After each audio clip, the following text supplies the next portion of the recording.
अखेर आज न्यायालयाने वाल्मिक कराड व त्यांच्या गँगच्या विरुद्ध आज आरोप निश्चित केलेले आहेत. दिनांक 9 डिसेंबर 2024 रोजी संतोष देशमुख यांचा कट करून संगनमताने आरोपींनी खून केला आणि त्याचप्रमाणे यातील काही पुरावा नष्ट करण्याचा प्रयत्न केला.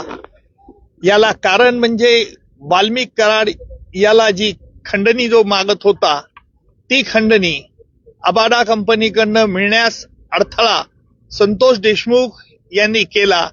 याकरिता त्यांचा खून करण्यात आला अशा रीतीचा सरकारतर्फे आम्ही आरोप प्रस्तावित केला. न्यायालयाने आरोप त्याप्रमाणे आज निश्चित केले.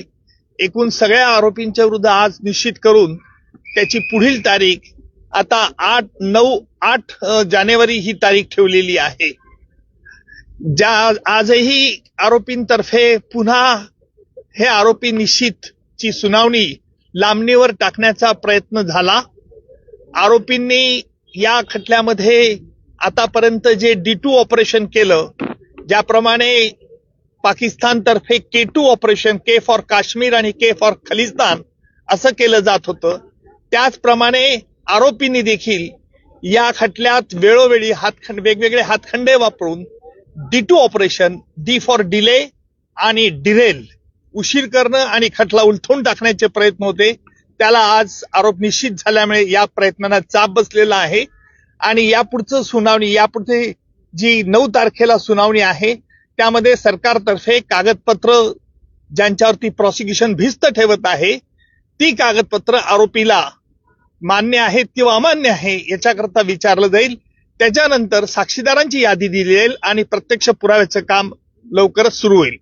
आरोपींच्या वतीने वारंवार वकील बदलले जात होते, त्याबद्दल देखील आज कोर्टाने नाराजी व्यक्त केली. काय नेमकं? त्यालाच आम्ही आज आक्षेप घेतला की आरोपींतर्फे जे वेळोवेळी वकील बदलण्याचा त्यांना अधिकार आहे, नाही असं नाहीये, परंतु वेगवेगळ्या 30 कारणं ही पुन्हा पुन्हा न्यायालयापुढे मांडण्यात येत होती. म्हणून आम्ही न्यायालयाला विनंती केली की न्यायालयाने यापूर्वी देखील त्यांच्या म्हणण्यावरती त्यांचं म्हणणं ऐकलेलं आहे, त्यामुळे न्यायालयाने यावरती निश्चित प्रकारचा आदेश द्यावा.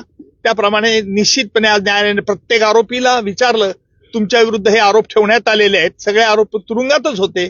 आरोपींनी आरोप मान्य नाही असं सांगितलंय आणि न्यायालयाने त्याकरता ते रेकॉर्ड जेलमध्ये पाठवण्यात येईल आणि जेलमधून त्यांची स्वाक्षरी झाल्यानंतर पुन्हा खटल्याच्या कामाकरता सुरुवात होईल. मात्र हे संपूर्ण प्रकरण फास्ट ट्रॅक वरती घेतलं जाईल, फास्ट ट्रॅक वरती चालेल. आता आपण बघितलं असेल की आज आरोप निश्चित करण्याकरता किती महिने वेळ लागला.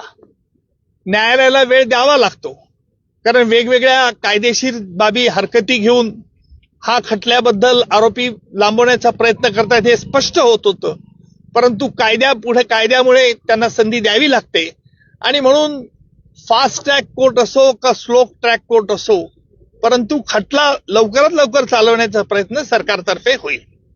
मात्र मान्य कोर्टाबरोबरच हायकोर्टामध्ये देखील हे आरोपी गेलेले होते आणि तिथून देखील स्थगिती आणायचा प्रयत्न केला होता. स्टे मिळण्याच्या अनुषंगाने प्रयत्न करत होते.